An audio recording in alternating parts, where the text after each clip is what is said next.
Where did you go? Where did you go? Hey, I'm Shea and you are watching APTV. I'm from the ghetto, so I know she wants to ride. We just met, but is it life to go tonight? I'm one of the good guys, so don't worry about your pride. So Jekyll and Hyde, Cupid and Bright, I'm the wave and you see, let's collide. I'm from the ghetto, so I know she wants to ride. We just met, but welcome to APTV. My name's Biggs, and right now we have the beautiful Shea. Okay, so how are you, Shea? I'm good, thank you. Alright, well, I seen you last night at I Love Live in Birmingham. How did you find it? It was cool. Birmingham, nice crowd, nice venue, nice acts. I had a really good time. Was there any acts in particular you was kind of feeling? I really liked Logic. I think he's my favourite act. Ah, was he the main act at the end? With the... Yeah, he was. Was he the main act then? I could be mistaken. I don't know, but he was really good. He has some really sort of deep lyrics. Yes. I liked his attitude on stage. I like the way that he talks about the stuff that he was talking about, because it wasn't too highly conscious. It was on a level where everyone can just relate, rather than be like, what are you talking about? So yeah, I appreciate that. Because he was against the drugs and the guns and everything. Yeah, but in a good way, you know? Well, yeah. To be fair, I did like him because he brought a lot of energy compared to most of the other acts. So, is there an I Love Live in London that you've been at before? Yeah, I've done a few over the years as a featured artist with some of the DJ bands. But I've got one that I'm doing next month as well. I'm doing the I Love Live in London. Okay. And I believe I'm also doing one next month in Bristol. Ah, okay. What's the date for Bristol? I don't know. Can me and Ambitious, can we get tickets? Can we get like backstage man. passes and M&M's and certified colours? Okay, so is there anybody in Birmingham you've ever heard that you're kind of feeling at the moment? Anyone specific to Birmingham? It's hard to really know where people are from. Okay. Because I don't really know. The only person that I know who's definitely from Birmingham is Lady Leisha, who's obviously like crazy, like just doing crazy stuff right now. And I quite like her. Sorry? How do you find Leisha? How do I find her as an artist? Yeah. Yeah, I think she's good. I think she's interesting. I like the way when you hear her speaking, she's interesting because I like the attitude that she puts in her voice and how she's creative with it. Okay. So that's nice. Okay. So what would you say separates you from other singers in the music industry? Just the fact that I'm me. I don't think that I'd say, well, I'm not this singer because they're like this and I'm not. I'm just me. I do what I do. I write about things that affect my life and how I feel, and you know, we're all individual. Yeah. And that's how it is. I don't try to emulate anybody else. I'm inspired by everything. I'm very much a vocal singer. It's more important to me how I sing than how I look on my album cover. Do you know what I mean? I'm not trying to promote anything other than my voice and my music, and that's the most important thing. So I think as a singer, for me, all that stuff for people chasing, like, oh yeah, I want to be famous and I want to make all this money, and yeah, okay, that could be nice. Yeah. But I want to sing. Okay. So that's what I'm about. So your new single is called Where Did You Go? Where Did You Go? Yeah. Okay. What inspired that song? Well, that song is about losing somebody. It's a very personal song. It's about having someone significant in your life who you think you know, and then they change and you don't know who they are or where they are, and they've just left you behind and without any kind of, you know, regards to you, I suppose. Okay, yeah. So it's about somebody. But I had a feeling it was on them lines of trying to get somebody back, because I seen you at the bus stop in the video looking quite lonesome, and I would have come to pick you up, but yellow light came on in the petrol tank, so yeah. Okay, that's good. So, okay, pause, sorry. Was there any female artists that you looked up to when you was growing up? Definitely. Lauryn Hill was a massive inspiration to me when I was growing up. Come on, man, I think she inspired everybody. She had the most beautiful voice. When I was a kid, if I was singing, I thought I had to sing like Whitney Houston or Mariah Carey.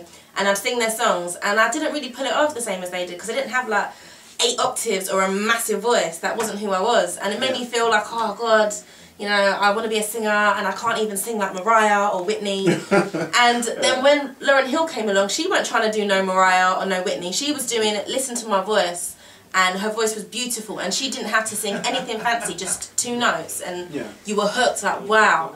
And I started thinking, so do you know what?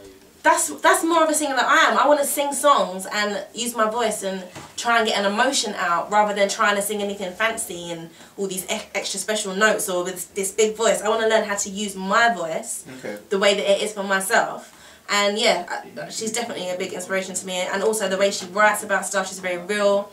That inspires me to want to be real to myself.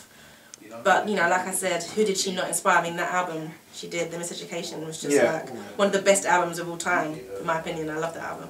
Okay. So what made you do Funky House if you were so much into like a soul kind of group? Because Funky House is a little less different from like the soul kind of music. It is very different. I mean, I grew up listening to R&B mostly. I was really into R&B, and that's when I was first recording, it was R&B that I would sing. I did like a whole kind of R&B style demo.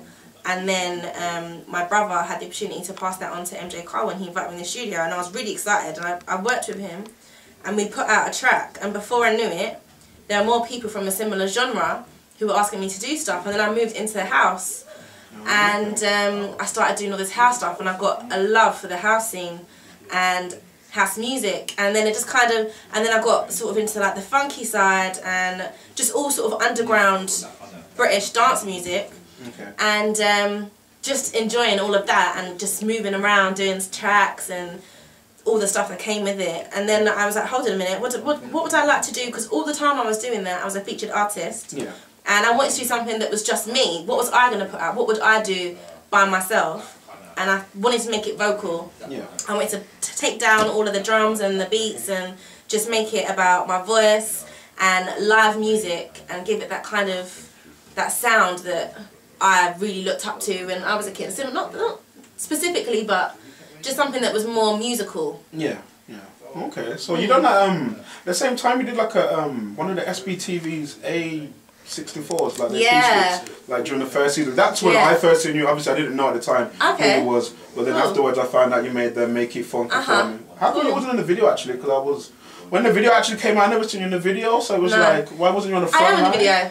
You are in the video? I'm in the video, but it wasn't that kind of video. It was more of a kind of, they wanted to have like a party feel to the video, nothing specific. Why was it in slow motion? Because if I remember, it was, it weren't the fastest, danciest, funkiest kind of video. I was like, okay, it's a different approach. Again, it's like, I was a featured artist on that song. So the song, it was a Taka Bazonte's song. And they decided to do what they wanted to do in the video and that kind of thing.